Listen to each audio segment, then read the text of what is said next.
जैसे कि आप लोगों को पता है, यूपी में एसआईआर 4 नवंबर से लागू हो गया है। इस फॉर्म को कैसे भरना है, इस वीडियो में बताया गया है। आप इस वीडियो को देखकर सही तरीके से फॉर्म को भर सकते हैं ताकि गलती होने का चांस ना हो और आपका नाम लिस्ट से ना कटे। ये है एसआईआर का फॉर्म। इसे कैसे फिल करते हैं? ये ऊपर का जो पोर्शन है, यहाँ पर फोटो के बराबर में प्रेजेंट का फोटो आपको पेस्ट करना है। मैंने यहाँ पर अपना फोटो पेस्ट कर दिया है।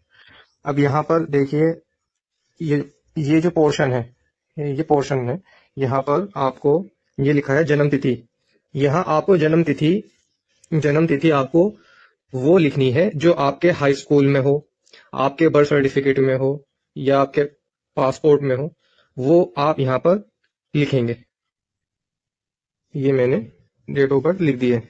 अब ये कहते हैं कि आधार संख्या, अगर आपके पास आधार कार्ड है तो आप यहाँ पर लिख सकते हैं, और नहीं है तो नहीं लिख सकते। लेकिन हमारे पास आधार कार्ड है तो हम यहाँ पर उसका आधार नंबर लिख देते हैं।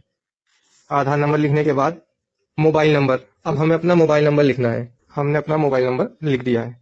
अब यह है पिता अभिभावक का नाम, यहाँ पर हम अपने फादर का नाम लिख देंगे। ये मैंने नाम लिख दिया है, फादर का नाम। ये लिखा है नीचे पिता अभिभावक का ईपीआईसी संख्या। ईपीआईसी संख्या होता है पहचान पत्र की जो संख्या होती है। अब इसे हमें कहाँ से देखना है? ये हमें देखना है जो हमने डाउनलोड कर रखी है, वोटर लिस्ट। ये हमने वोटर लिस्ट डाउनलोड कर रखी है। अब यहाँ पर देखेंगे कि हमारे पिता का नाम ये रहा, फादर का नाम ये रहा उनके, और यहाँ पर जो ये नंबर है, ये नंबर है, ये नंबर वोटर लिस्ट में से देखकर वहां लिखना है। चलिए मैं लिख देता हूँ। ये मैंने लिख दिया है नंबर। अब माता का नाम, अब हमें अपनी मदर का नाम लिखना है। यहाँ मैंने अपनी मदर का नाम लिख दिया है। अब यहाँ पर भी कहते हैं माता का ईपीआई संख्या लिखे, अगर हो तो लिख दे, नहीं तो नहीं। लेकिन हम देखते हैं कि हमारा वोटर लिस्ट में है या नहीं। ये है मेरे मदर का नाम, इसके आगे कुछ नहीं लिखा तो हम कुछ नहीं लिखते हैं, इसे हम ब्लैंक छोड़ देते हैं। ये हम ब्लैंक छोड़ देते हैं। इसके नीचे लिखा है पति या पत्नी का नाम यदि लागू हो, तो इसे मैं ब्लैंक छोड़ देता हूँ क्योंकि अभी मैं मैरिड नहीं हूँ। अब नीचे पति या पत्नी का नाम ईपीआई, तो अगर होता तो यहाँ पर उसका नाम पहचान पत्र संख्या यहाँ पर आ जाती। एक पोर्शन तो ये हो गया, एक पोर्शन ये है, एक पोर्शन ये है, और एक पोर्शन ये है। ये 3 पोर्शन है। ये पोर्शन 2 कंडीशन होती हैं भरने की। एक कंडीशन ये है कि जिसका 2003 की वोटर लिस्ट में नाम नहीं है वो भरेगा यहाँ पर। दूसरी कंडीशन ये है कि जैसे कि हमारी भाभी हैं, वो दिल्ली की रहने वाली हैं और वो अब यहाँ पर मेरठ में वो रह रही हैं, उनके फादर की डिटेल भरी जाएगी। चलिए मैं भरता हूँ। यहाँ पर नाम, नाम किसका लिखना है?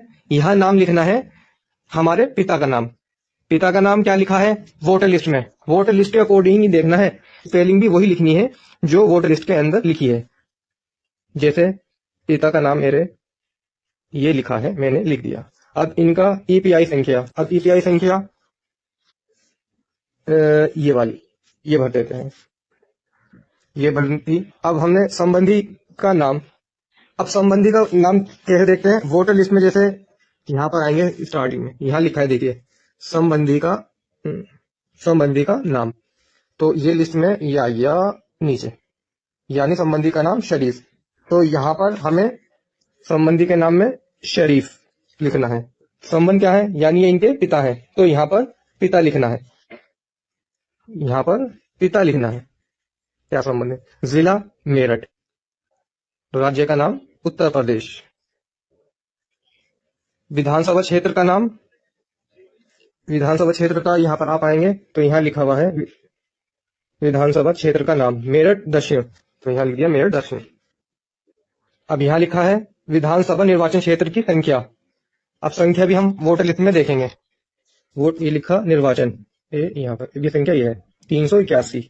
तो अब हम वोटर लिस्ट के अकॉर्डिंग यहाँ लिखते हैं 381। अब यहाँ लिखना है भाग संख्या। भाग संख्या के लिए भी हमें वोटर भाग संख्या देखिए ये रही 251। अब हमें यहाँ पर 251 लिखना है। कर्म संख्या भी हमें वोटर शीट के अकॉर्डिंग देखिए ये हमारा क्रम संख्या हो गई 45, ये लिख लिया है। अब यहाँ पर हमें अपने सिग्नेचर करने हैं। मैं सिग्नेचर कर देता हूँ। ठीक है, ये फिल कर दिया है मैंने। अब आप देख सकते हैं हमारे फादर का 2003 की वोटर लिस्ट में नाम था, तो अब उन्हें ये पोर्शन फिल करना है। तो मैं आपको दिखा देता हूं कैसे फिल करना है। निर्वाचन का नाम हमने लिख दिया है। वोटर लिस्ट के अकॉर्डिंग वोटर लिस्ट में जैसे नाम है हमने नाम लिख दिया है। टीपीआई संख्या ये जो लिखी है ये हम लिख देते हैं। फिर इसके बाद हमें यहाँ पर संबंधी का नाम ऊपर से देखिए, यहाँ पर आकर लास्ट में यहाँ शरीफ, तो हमें यहाँ पर शरीफ लिखना है। फिर यहाँ पर संबंध क्या है, ये पिता है, पिता हो गए। जिला मेरठ, राज्य का नाम उत्तर प्रदेश, निर्वाचन सभा, अब ये भी हमें निर्वाचन सभा निर्वाचन क्षेत्र वही जो ऊपर लिखा हुआ है मेरठ दक्षिण, तो हम यहाँ पर मेरठ दक्षिण लिख देंगे। अब यहाँ पर निर्वाचन क्षेत्र की संख्या अब हमें वही वोटर लिस्ट में देखना है, यहाँ पर 381, तो अब हमने यहाँ पर 381 लिख दिया है। अब भाग संख्या वही भाग संख्या देखनी है लिस्ट में, ये है भाग संख्या क्या है 251, तो अब हमें यहाँ पर 251 लिख दी। अब क्रम संख्या वोटर लिस्ट के अंदर देखेंगे क्या है, ये है क्रम संख्या 45, तो अब यहाँ पर हम 45 लिख देंगे। यहाँ सिग्नेचर कराएंगे और फिर डेट लिख देंगे। जिसका 2003 की वोटर लिस्ट में नाम है उसका यहाँ भरा जाएगा, और जिसका वोटर लिस्ट में नाम नहीं है 2003 की, तो उसका यहाँ डिटेल भरी जाएगी। ये ब्लैंक छोड़ना है।